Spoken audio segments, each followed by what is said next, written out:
Good afternoon. It's Gayle Peterson. I'm the Program Director for the Social Finance and Impact Investing programs at Oxford Saïd Business School. I want to thank you for joining us for SDG Solutions to Scale webinar series, in which we're really looking at ways creative capital can move an aggressive social change agenda with the Sustainable Development Goals.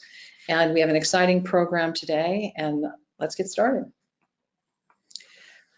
We want to bring you to Oxford and let you see again what it looks like when it's sunny and beautiful.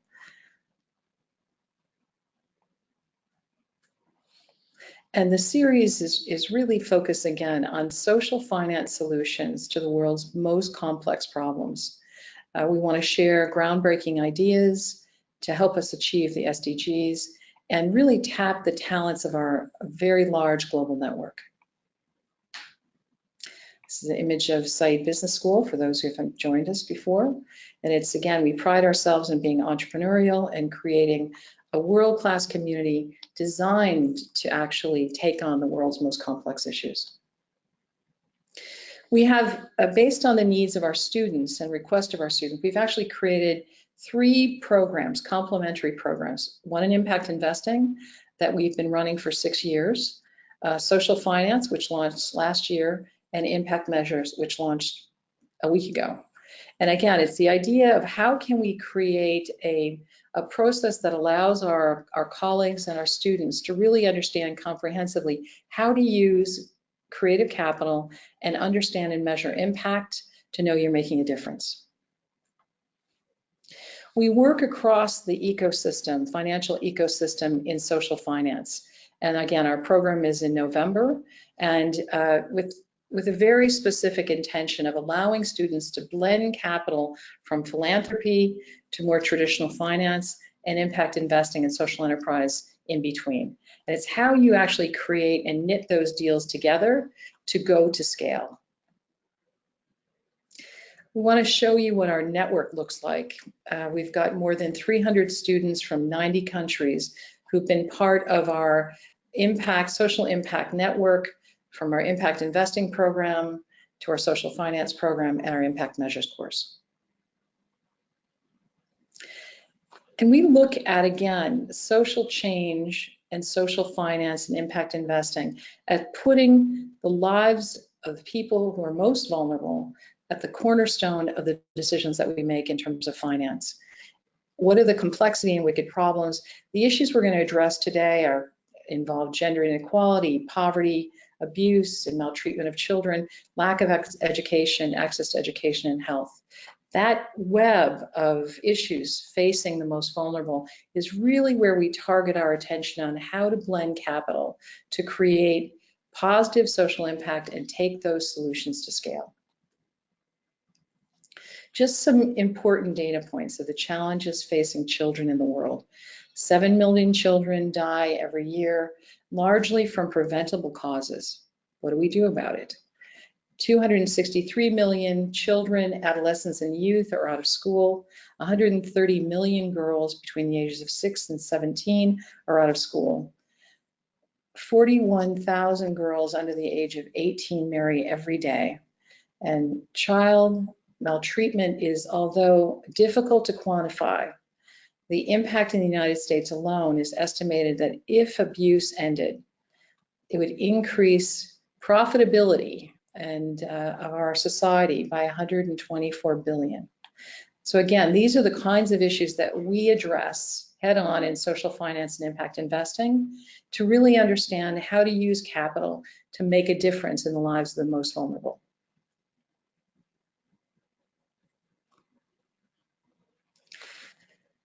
We're going to talk about we've got some really wonderful speakers today, and we're going to focus on the role of the private sector, Optimus Foundation, which is, again, taking capital to scale by prototyping, using philanthropy, working across the ecosystem, as well as going deep into a development impact bond through the Educate Girls nonprofit organization.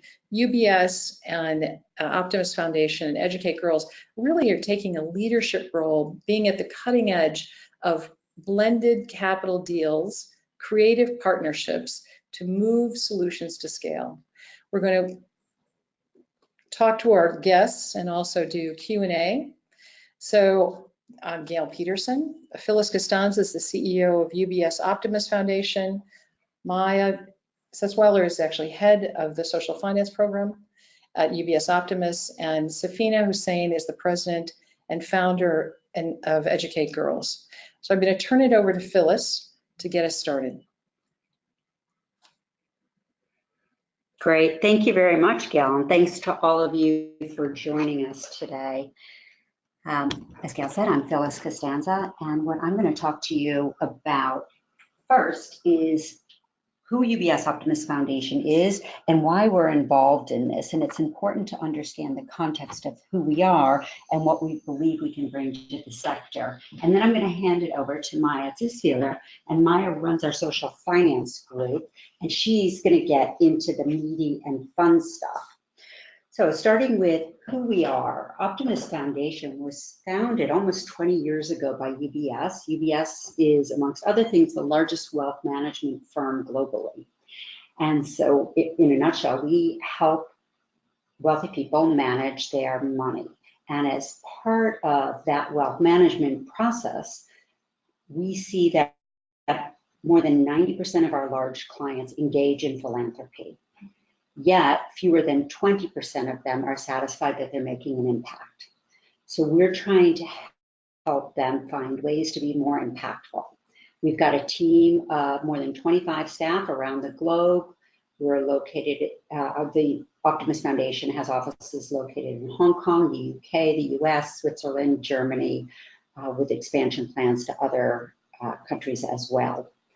And we focus very much on having a measurable social impact first and foremost. And as Gayle said, we also focus on these complex and wicked problems facing children, primarily around health, education, and protection of children. And we do that in two ways. One is through philanthropic programs, and one is through social finance. And it's the social finance topic that we're talking about today. So if we move to the next slide, what are we doing in this space of social finance? If we look at the business sector, let's say somebody's interested in developing a large commercial real estate project. In the business sector, nobody would conceive of ever financing that with cash. These all sorts of innovative finance or financing mechanisms, not even innovative, just basic debt to finance that. Yet we rarely do that in the philanthropy sector. And so we are trying to find new ways, not just to use money, but also to increase the transparency of that funding, to make that money more impactful, and to incentivize large clients to give to the programs that we believe are most impactful to changing children's lives. And what we're doing in the philanthropy social finance sector is developing ways that their funding can be recycled so that they can use it time and time again. And if we go to the next slide, I'll explain the rationale for this. If you look at this graph here, on the y-axis, we have scale. And there's really two ways to scale things. One is through government, so that's public funding, and the other one is through the private sector. And yet, most philanthropic programs or even aid funding are going to programs that may or may not have a high social return. That's the primary focus, though, is to deliver a high social return, but only those with really deep pockets can really scale them. And in order to scale them, we either need a large bilateral donor to do it or the governments themselves in these countries. And then on the private sector, there's been a tremendous growth in impact investing, which has been great for the field. But there is a gap between those two, and we're trying to fill the gap in social finance in order to incentivize more funding to the space, but also potentially a shift to government funding, which we'll hear about from the development impact bonds, or a shift to enable some of these vehicles to be funded by the capital markets to move them into real impact investing, investable products that deliver both a financial return and a social return. So now I will hand it over to Maya Ziswiler, and she'll talk us through some examples of this. Thank you, Phyllis. So before I get into 2 examples of social products that we've been implementing at UBS Optimus Foundation, I also just quickly wanted to mention that as a foundation, we also spend a lot of time thinking about how we can build the ecosystem in the social finance space. So we invest in intermediaries. We also provide grant funding to make sure that some programs get ready for the social finance space by providing capacity building support, but also evidence building. So if we look at the next slide, talking about one of our products, sorry, the previous slide, excuse me. The first one is what we call impact loans. These impact loans aim to provide support to social enterprises so that they don't have to compromise between financial and social returns. By adding an extra incentive for delivering outcomes, impact loans provide social enterprises the ability to prioritize delivering social outcomes for the poorest. So the more outcomes the social enterprise achieves, the lower its interest rate will become, while the return for the investor actually increases. So let me just give you a very concrete example of a pilot that we just launched earlier this year with Impact Water, Unisocial Business, and Rockefeller Foundation. So this pilot aims to deliver 3,600 clear water systems to schools covering an estimated 1.4 million students in Uganda over a 5-year period. The UBS Optimus Foundation will provide a 5-year working capital loan of $500,000 to the social business Impact Water. Rockefeller Foundation, on the other side, is providing an outcome payment of around $200,000 that is split between Optimus Foundation and Impact Water, and that will be paid out based on the outcomes that are achieved. In this case, we're talking about clean water systems delivered to schools. So therefore, if Impact Water achieves more social outcomes, its interest rate will drop, in this particular example, from 5% to 1.9%, while the return for Optimus Foundation would increase from 5 to 9%. In order to determine whether these outcomes are achieved, we've hired an independent evaluator to determine those results, to evaluate those results. If I move on to the next slide, I want to give you the next example of our social finance offering, which are impact bonds. And that's probably the area that Optimus Foundation is most known for, as we launched one of the first development impact bonds. And we'll come to our experience and the results of our Educate Girls Development Impact Bond a little bit later. So impact bonds really are a way to draw private finance into the development sector by transferring implementation risk to investors and introducing private sector performance management and a focus on results. The outcome payer, on the other hand, in most cases a development agency or a government, will only pay back when and if results are achieved. So speaking from an investor perspective, your investment is really directly linked to achieving social outcomes. Hence the importance of selecting the right service provider, introducing a rigorous performance management system. This also allows investors to diversify their portfolio and provide a new way to maximize social outcomes while also making a financial return. Overall, impact bonds bring about transparency and accountability and provide incentives and flexibility for service providers to focus on results. And we'll hear more concrete examples from Safeena Husain's experience as a service provider in the Educate Girls DIB. Moving on to the next slide, I wanted to just tell you a little bit about Optimus Foundation's strategy and our journey in the impact bond space. We started off with a pilot, the Educate Girls DIB, smaller scale. The objective was really to test the feasibility of the instrument. It was with one provider, one outcome funder, and as the investor, we used the Optimus Foundation's foundation capital.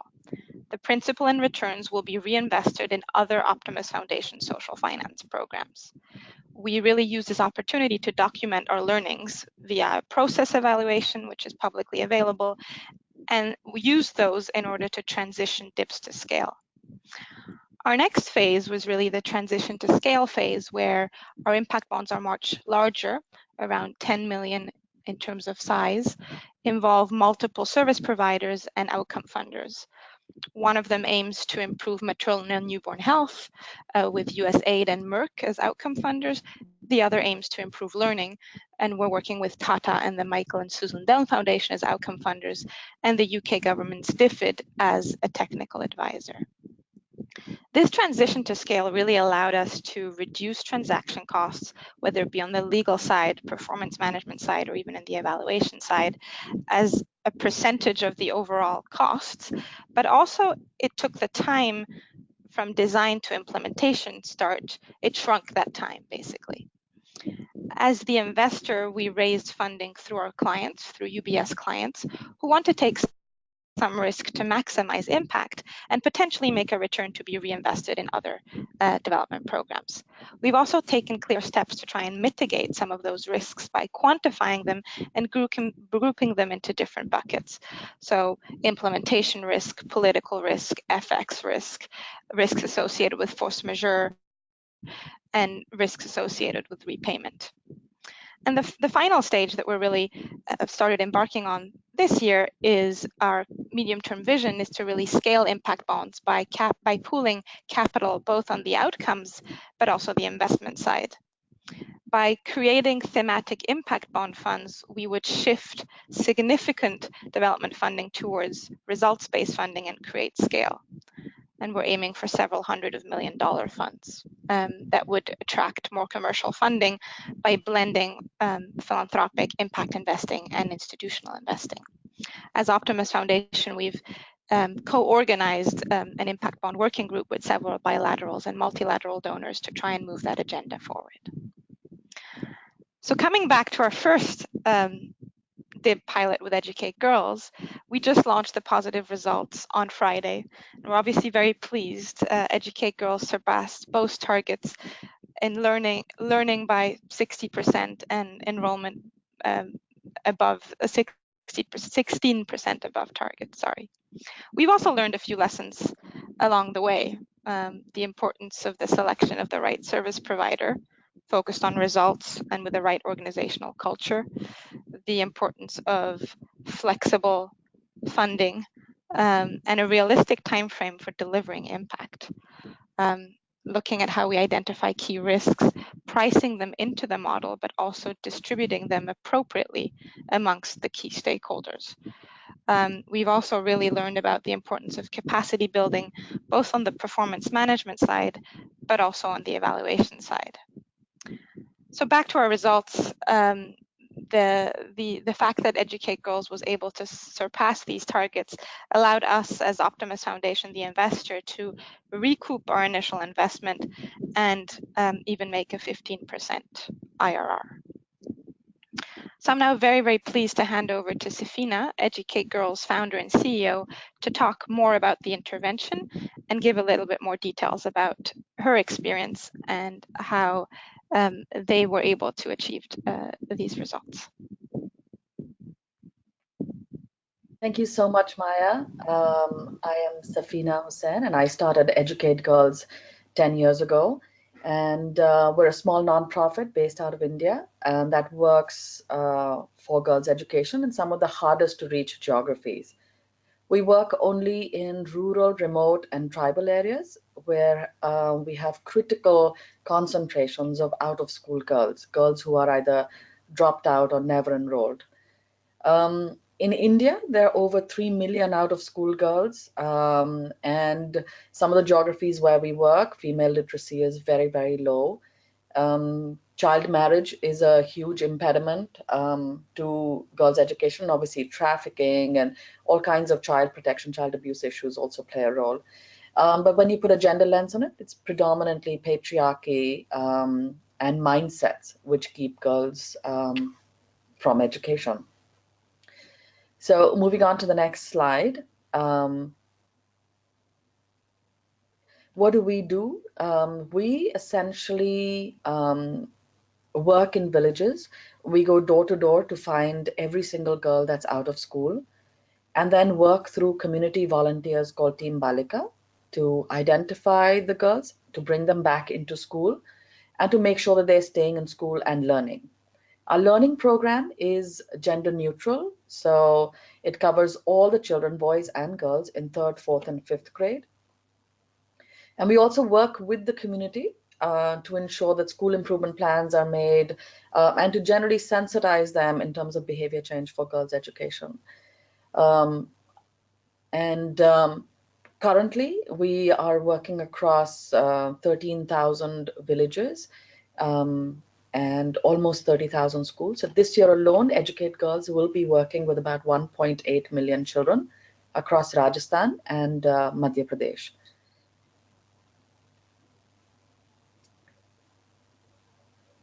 I also just kind of wanted to mention, because of the large scale that we work in, and we also work as a 100% saturation model, our cost per child is actually very, very low. It's about $4.25 per child per year in terms of delivering of the enrollment, retention, and learning outcomes. We currently have 13,000 Team Balika volunteers, and in the last 10 years, we have been able to bring back 230,000 out-of-school girls and improve learning outcomes for over 650,000 children. We also have a girl leadership program, and we have trained over 150,000 girls in essential life skills. So for Educate Girls, as we have scaled from 50 schools to such a large number in the last 10 years, one thing that really constantly worried us was whether that scale is married with quality. Are we scaling outcomes, or are we simply scaling the outreach? And if we look at the next slide, in the next 5 years, we actually aim to grow from 16 to 31 districts, and from working with 5 million children in the last 10 years to actually reaching out to over 16 million children by 2023. And the real focus and the question at the heart of Educate Girls was that when we reach that 16 millionth child, will we be having the same value add and the same impact? And how would we know? And I think for us, the development impact bond was really a tool to be able to build an organization that has delivery to outcomes in its DNA. So really, with each dollar tied to the result, that's what we wanted to sort of build out. Again, coming back to the transaction side very quickly, in the DIB, Educate Girls is the service provider, and we were working across 166 villages in Bhilwara district in Rajasthan, with UBS Optimus as our investor and Children's Investment Fund Foundation as the outcome payer. And ID Insight was the evaluator. This particular transaction was covering, like I said, 166 government schools where we were running the program, and it also had an equal number of controlled schools in the same area. So if we see in the next slide,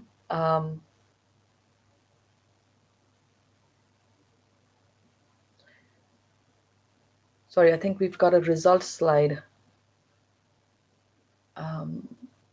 Yes, thank you. So if we look at the results, what did we really achieve in the 3 years? The first is the learning gains, and the learning gains were calculated as an aggregate. So if all the gains made by children in the treatment and the control schools were aggregated, and then the net of that is what was the result that we had to deliver on. And in the first year, we had achieved about 1,400 odd units. By second year, it went up to 2,895, which was approximately around 50% of our target. But in year 3 is when we've sort of shot past and achieved 160% of that target. And I'll come to why we think that happened and what are the really lessons that we've learned. In enrollment, we see a much more gradual approach. In the first year, we enrolled about 38% of the out-of-school girls. By year 2, about 73%. And by year 3, we'd actually surpassed it, our target, and over 92% of the girls are now in school and staying in school. For us, the big piece in the first year was we were able to enroll and be successful with girls who were in a lower age group, ages 7 to 10. But the second and the third year is when we were slowly able to really create that mindset change and to have parents send the older girls who are 11, 12, 13, even 14-year-olds back into school. And that age group is really difficult because that's when the child marriage and pressures sort of come in, and parents are much more resistant for the adolescent girls to come back into the school system. So we saw that with the community engagement, it took us time to actually get the older girls into the school system. So if we look at the next slide, which will sort of summarize what we have learned from this transaction. So really, I think from a field perspective, the fact that there was such a strong outcome focus, the field, every staff member, everybody knew what is the result that we want to deliver and that we need to deliver, that it built a really strong culture and alignment for the team to be able to deliver on that. So we felt like we actually had much lower attrition in our development impact bond geography versus some of the other areas. We had a very highly motivated team and a very, very high performance team, and we think like that alignment to the result really helped with that. And a second piece was the funding. In the bond, the funding was a multi-year, and a lot of the times in traditional philanthropy we just have 1-year contracts. So we found that having multi-year and flexible funding, which was tied to a result rather than a particular activity, was very, very enabling to get to that high performance. And then finally, I think as part of the development impact bond, we built out our very, very rigorous performance management system, where we had dashboards all the way down to the field level. But our field, I think, over the last year and a half became very, very good at understanding data, at crunching it, at really understanding how that links with performance and with impact, and then delivering on the ground. So the performance management system is, again, I think, a very big piece. So in some ways, if I was to come to it, instead of a very standardized, just scaling of the activity, we were really able to go very deep into delivery, even at scale, with our children and with our schools. To give you an idea, earlier we would just run our learning curriculum in the classrooms, but because of the development impact bond, in the second year, we actually revamped our learning content several times over and kept testing it and testing it and testing it in the classroom till we knew that it's going to yield the results that we needed. And also in terms of delivery, it became much more multi-tiered. So we did the classroom, but the children who didn't move in the classroom or had special needs, we did small group classes out of school. And then for children who are really marginalized and whose attendance was not very regular, we also did homeschooling. So there was an approach to really focus on that last child. And we realized that when you focus on that last child and for whom everything is really stacked against that child making it in the school system, the learning outcomes went up exponentially for everybody else. So it was also a sort of validation of the inclusive approach and focusing on really the most difficult to reach children that has really sort of helped us. And moving on to the next slide. Some of the challenges that I think we face that have also been learning for us is data. And like I said, our field staff became just so much better at looking at data, analyzing data. We did error analysis, where are our children getting stuck, which aspects of the pedagogy is not working, and that led to a much higher performance. But then there's also bad data when we set up our, which put the entire transaction at risk. So we relied a lot on secondary data to, I think, set up targets and pricing, and that was actually, we needed to adjust that in the middle of the transaction because it was just not very good data. The other big challenge, I think, that we've learned from is that for transactions like this, we do need much more preparatory time. I think the first year for us was really spent in understanding what it really means to deliver to results. And there was so much the team had to learn. And I think also in future transactions, it would be good to price in, to budget for things that the organization may need to do for course correction, the performance management system, and also in terms of senior management time, because we felt like in this particular transaction, even though it was only 2% of our budget, but it did take about 20% of the senior management's time. So that's something that I think in the future will need to be accounted for in a bigger way.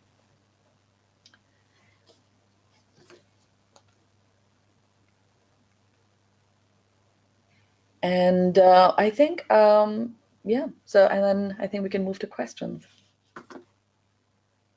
Thank you all for great presentation.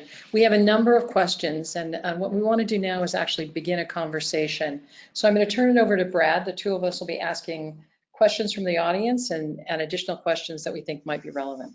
Great, thank you very much, Gayle. So please do send in your questions, and we will try and get through as many of them as we can. So we encourage you to send your questions in to us. Thank you. So the first question, we've got two questions from the same gentleman, so we'll try and answer them at the same time.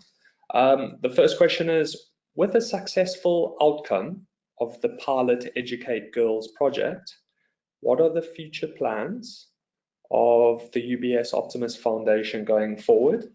And the second question related to that was, what was the size of the DIB related to the Educate Girls project? Phyllis, would you care to answer those? Yeah, very happy to. What this did for us was help us to identify what's going to work to really scale these up, because the size of this was small. It was 270,000 Swiss francs, which is equivalent to about the same in US dollars. But our plans are to do more of these, but and also in much larger amounts. The second one we launched was had an outcome fund of $8 million US dollars. So already we've dramatically increased the size. And as Maya talked about, what we're looking to do in the future is to develop, to try to de-risk these more by creating funds around them. So in this case, for instance, we funded only Educate Girls, but in the future, what we're hoping to do is fund in a development impact fund is to have Educate Girls in there, plus a number of other education partners who can deliver to similar outcomes.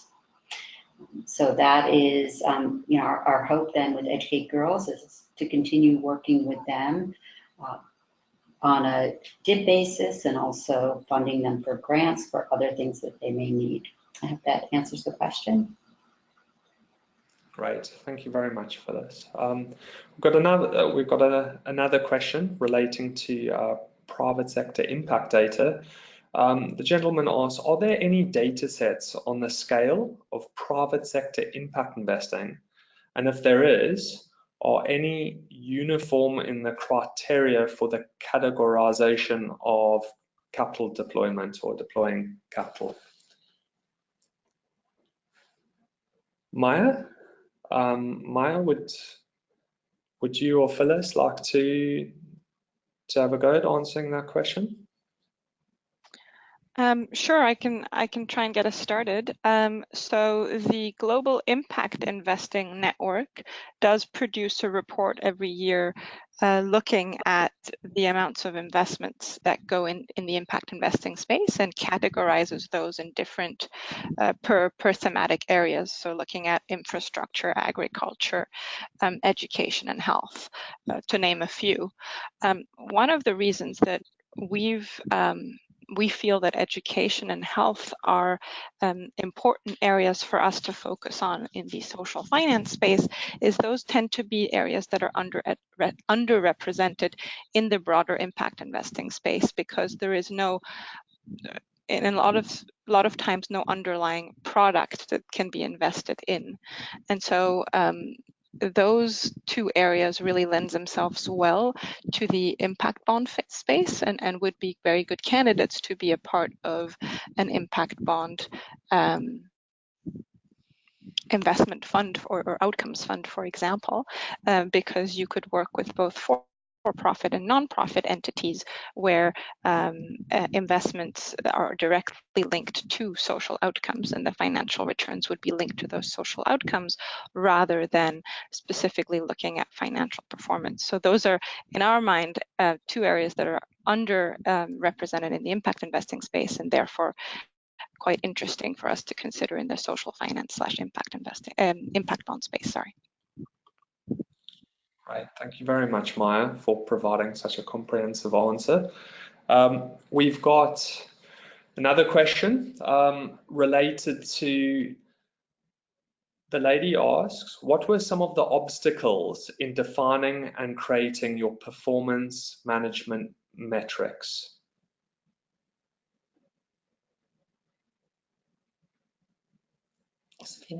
Safeena or Maya, would you like to answer that question? Sure, I can take a crack at it. I think in terms of the obstacles in the metrics, I think it took us some time to actually build them out. So there was a time factor, and we were already delivering the contract. So I think that was a big obstacle for us. The other real major obstacle wasn't so much around the metrics, but was around, we work in very, very remote areas. And how do you actually capture data quickly enough to do the course correction and analysis? So on that side of it, I think we really had to do a lot of work. Is like paper-based or using a mobile app. What are the kind of systems that we can create that can capture the data fast enough for the team to kind of understand, analyze, and then go back and fix things. And I think that's something that we struggled with a lot. In terms of metrics, I think there is a natural tendency for a nonprofit to just simply do input analysis. So I think in the beginning we were only tracking like how many sessions were done and how many times a classroom observation was done, and just very sort of input based. It took us a long time to sort of really get to more outcome based. So it's only by the third year that we actually started to do rapid assessments, where we had figured out how to shorten the time for the entire data feedback loop, and then being able to do these rapid assessments that fed how the team was changing what they were doing in the classroom fast enough.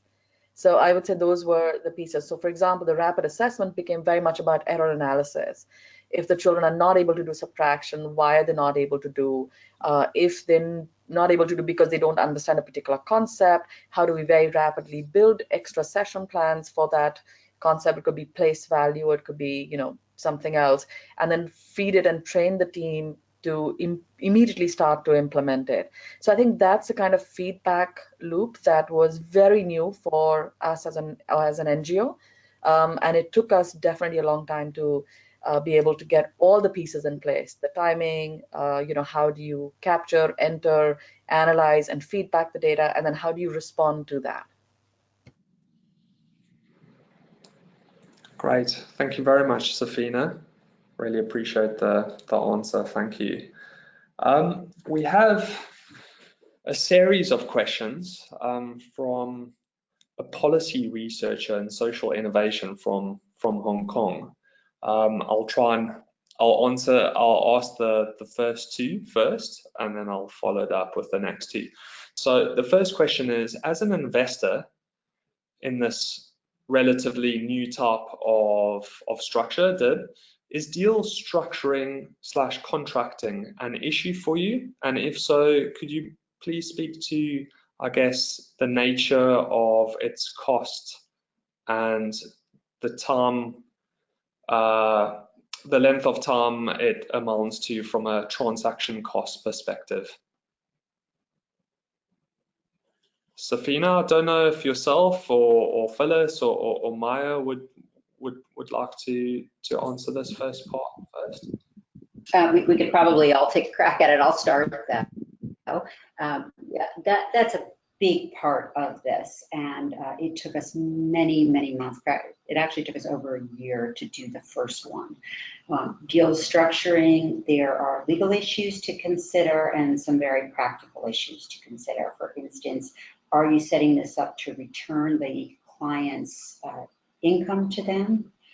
In this particular case, we used UBS Optimus Foundation funds. We didn't open this up to clients since this was a new deal, so we didn't have to worry about whether or not we were returning capital to any clients.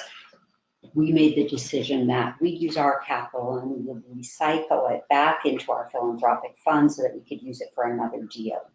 But in future deals or in follow-on deals to this one, that has definitely been a big issue. How do you structure it? What laws, what country laws do you take into consideration when you've got donors from the US, from the UK, or outcome funders from various jurisdictions?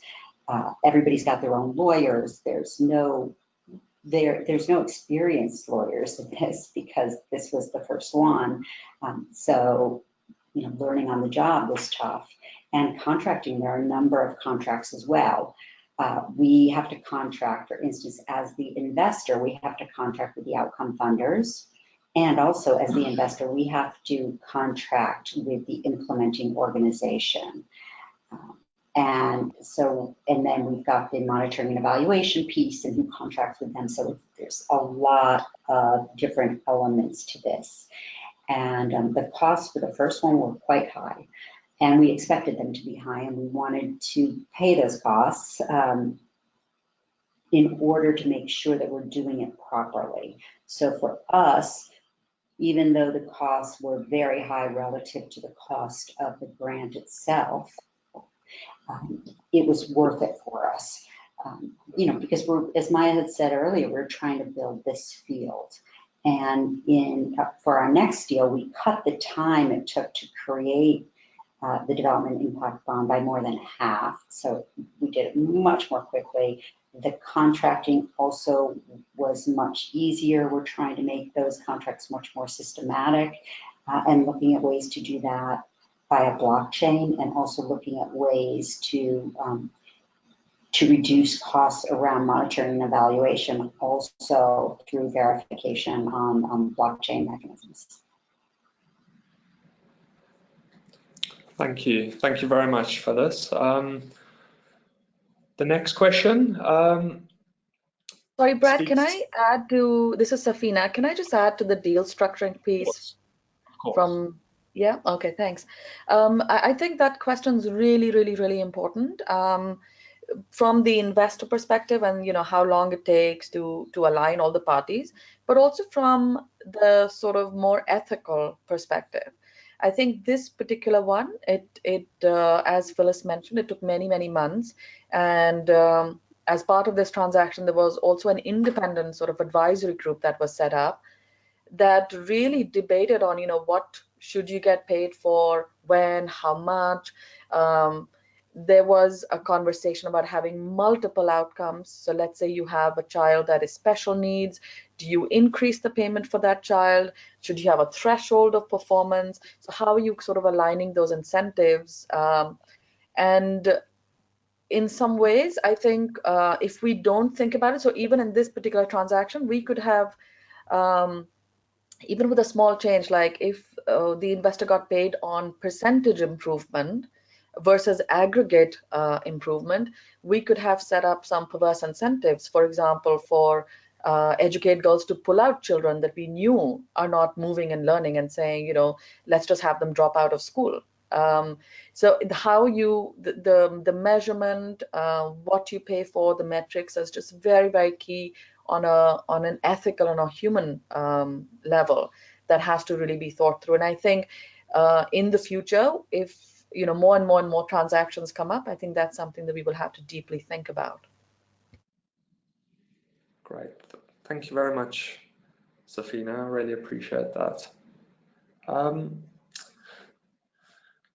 Interesting question. How do you defend a 15% IRR on the financial structuring as reasonable for the investors? What are the ethical considerations to determine a reasonable return? Phyllis, would yourself? Oh, good. I was hoping you would pick me. It's this is an important question. And in answering the question, I'm going to go back to an analogy that I've used before. We don't know what the right amount is. Is 15% reasonable? We have no idea. To be honest, you know, if you look at the social impact bond space right now, what they're valuing that risk to be worth, because this is about transferring risk to an investor who is taking on the financial risk. And obviously there's reputational risk that the implementing organization is taking on. And so in the financial markets, we have really clear data on how much is it worth to transfer risk, you know, or to assume risk for a private equity fund. We have ways that we can calculate that, but we don't in this sector. If we think about development aid funding, we have no idea what % of development aid funding is, number one, evaluated, and number two, actually impactful. An example that I use a lot in the US is that in the US alone, about $800 billion every single year goes to fund human service programs from local governments, state governments, and federal governments. Yet we have knowledge of impact of less than 1% of that, and that's in the US. And so if we think about this from a development context, if we imagine what percent do we think is impactful, you know, even the best case scenario might be 50%. And you know, but I've asked this question to many people who study this, and we just have no idea. So if it's 50%, for every $100 billion of aid funding that goes in, we're getting $50 billion of value if 50% of it is in fact impactful. And there, then you would have a 100% return. You know, if you were looking at it from making a $50 billion investment, and you got another $50 billion back, because that's what people are spending now, then you'd have a 100% return. So how is 15% reasonable? Basically, and the only thing we had to go on was the investors are going to take a lot of risk. We don't know if this is going to work. This is the very first one. Does this seem reasonable to us? And it did. It seemed like it would basically pass the laugh test. If governments, bilateral donors, are actually the outcome funders, their question is, what will this look like on the cover of The Guardian? Now, if DFID is paying a bank client's 15% return, is that going to look bad on the cover of The Guardian? And that's what we have to take into consideration. And I would say it is less an ethical consideration than it is a perception consideration, because there are huge ethical issues of spending $100 billion to get $50 billion of value. And but we're not asking the ethical questions around that, I think we have to look at what is the perception of paying this 15% return, and is that reasonable? And as we get more data, we'll be able to truly assess what that risk should be valued at. And frankly, it's probably taking this context we're working in, not specifically with Educate Girls, but in the development context, this is incredibly risky because of what Maya said. You've got the political risk, you've got climate risk, you've got all of these risks that you may not have in a developed country context. And if we really put the value of what that risk costs, then I think you would see in reality, it's probably a lot more than 15%. Thank you, that's a great question. Thank you very much, Phyllis. I've got a question for Safeena from a member of our alumni community. What has the response been from the government, which is the first part of the question, and the second part is, have there been many challenges that the project implementers have met with regard to policy issues at the country and local level?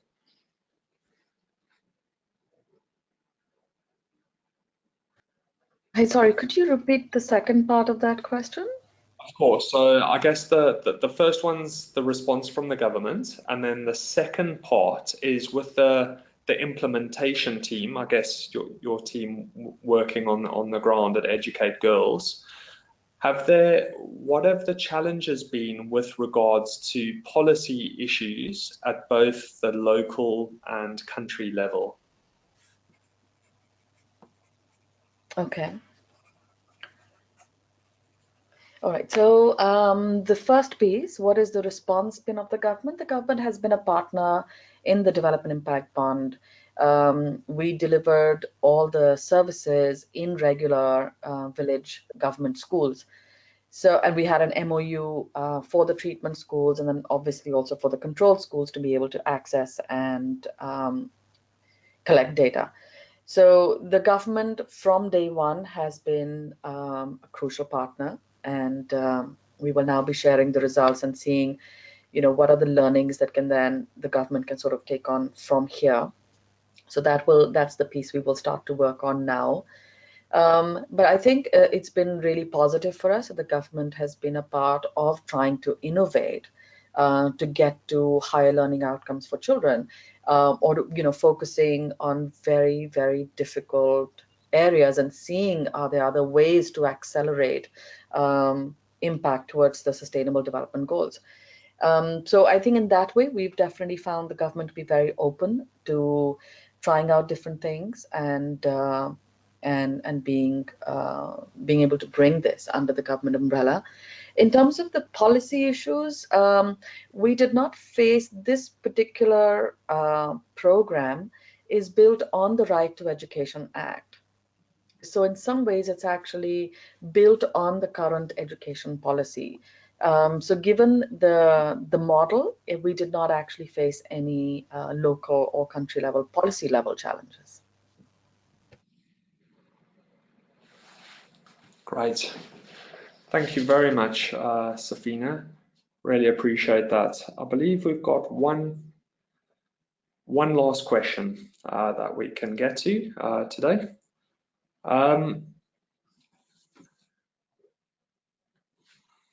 Just trying to look for.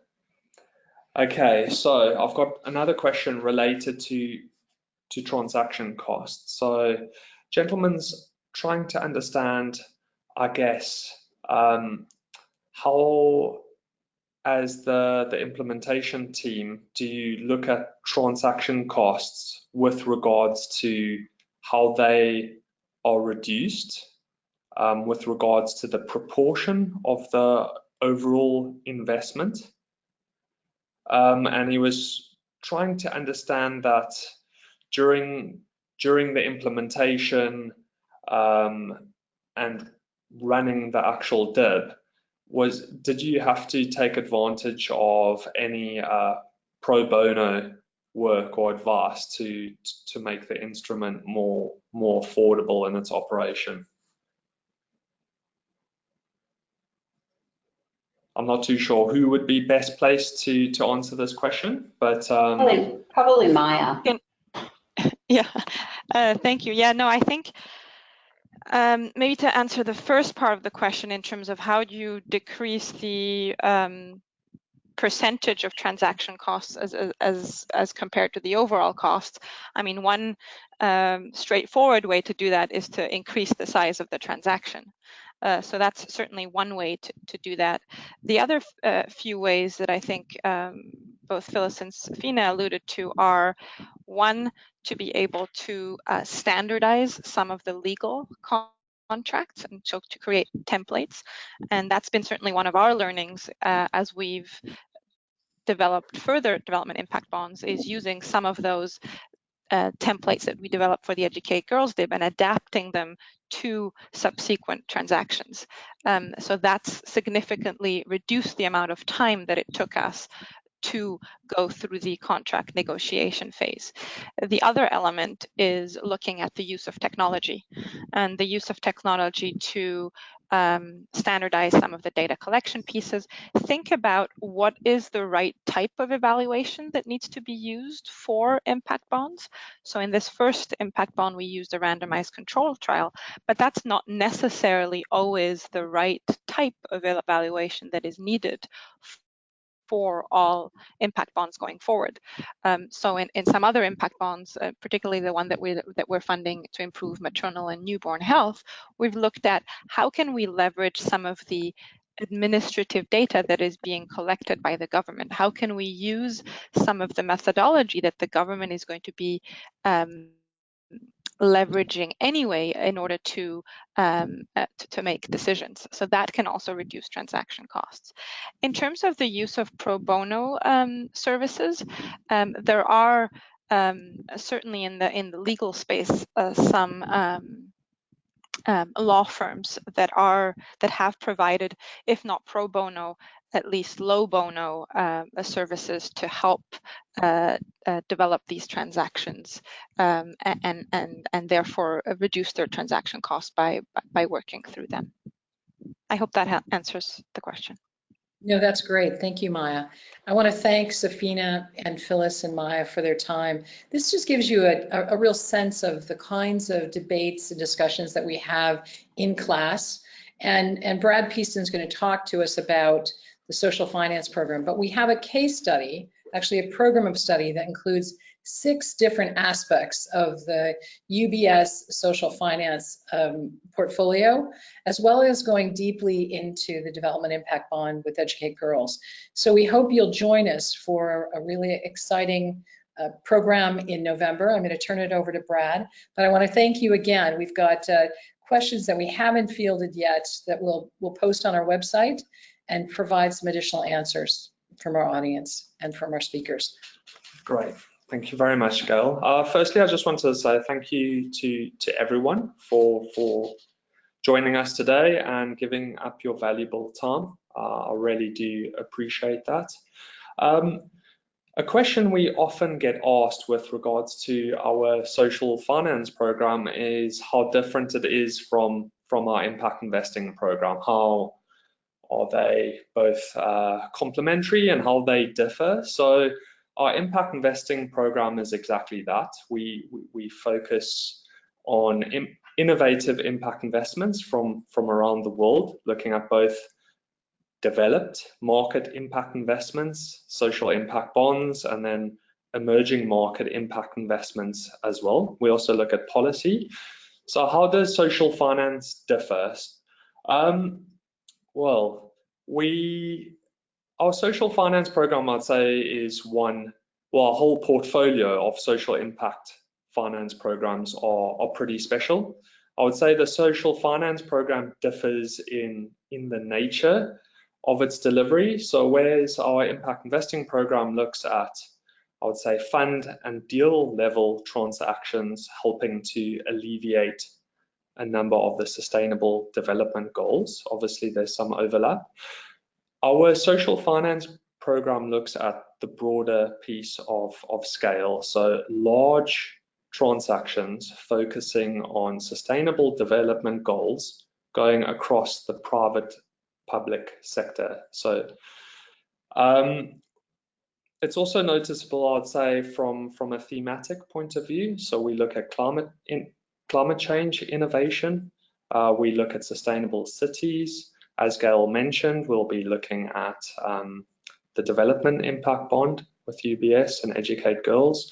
We'll be looking at some of the interesting work that Randy Newcomb has done at Humanity United. But I think it's also the type of professionals we bring in as experts and guest speakers. So the program is underpinned by our social finance research here at the business school.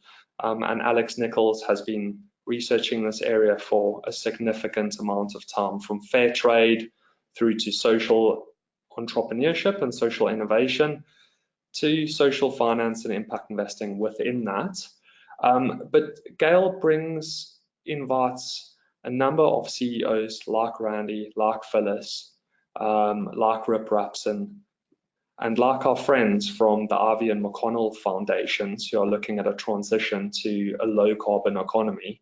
So we are very fortunate to have a number of influential CEOs from some of the biggest organizations and foundations around the world giving up their valuable time to tackle some of society's biggest challenges. So hopefully that will give you a good sense of our social finance program and how it complements our existing impact investing program that we've been running here since 2013. So thank you very much for your time today.